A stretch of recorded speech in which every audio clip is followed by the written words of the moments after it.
वसुंधरा शक्ती news, आपले हक्काचे news channel. नमस्कार, मी सुप्रिया तोडकर, वसुंधरा शक्ती न्यूज चॅनल मध्ये आपले सहर्ष स्वागत। पाहूया आजच्या ठळक बातम्या। पाणी प्रश्नी 8 दिवसात कार्यवाही करा, अन्यथा मतदानावर बहिष्कार। इनामचा मूक मोर्चाद्वारे इशारा। 4 वर्षापूर्वी इचलकरंजी शहरास मंजूर असलेल्या सुळकूट पाणी योजनेबाबत गेल्या 14 महिन्यापासून इचलकरंजीकर आंदोलने करत आहेत। सदर योजनेबाबत 8 दिवसात कारवाई झाली नाही तर इचलकरंजीकर नागरिक मतदानावर बहिष्कार टाकतील, असा इशारा निवेदनाद्वारे इनामच्या वतीने मुख्यमंत्री एकनाथ शिंदे यांना प्रांताधिकारी यांच्याद्वारे मूक मोर्चाने देण्यात आला।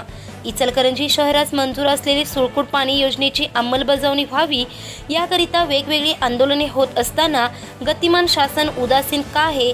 एका कागल मतदारसंघाच्या आमदारकीसाठी आपण आमच्या 4 लाख लोकसंख्येच्या नागरिकांचे पाणी का पळवत आहात? वस्त्रोद्योगाचे मँचेस्टर व हजारो लोकांना रोजगार देणाऱ्या इचलकरंजी शहरास पाणी देण्याबाबत आपण उदासीन का आहात? एकीकडे रक्तपाताची भाषा करणारे इचलकरंजी शहराची पाकव्याप्त काश्मीरशी तुलना करणारे मोकाट आहेत, पण पाण्यासाठी आंदोलन करणाऱ्या सर्वसामान्य जनतेवर आपण राजकीय दबावातून गुन्हे नोंद करत आहात, हे कितपत योग्य आहे?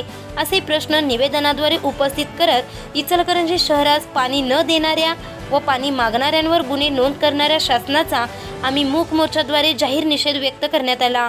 तातडीने आमच्या शहरासाठी मंजूर असलेल्या योजनेची अंमलबजावणी करावी, अन्यथा येथून पुढे आम्हाला आंदोलन तीव्र करावे लागेल। 8 दिवसात जर आपण योजनेबाबत कार्यवाही न झाल्यास मतदानावर बहिष्कार टाकण्याचा इशारा देत त्याची जोरदार जनजागृती करण्याचा निर्धार करण्यात आला। शक्ती न्यूज YouTube चॅनेलला सबस्क्राइब करा आणि परिसरातील ताज्या घडामोडी सर्वात आधी बघण्यासाठी बेल आयकॉनला क्लिक करा।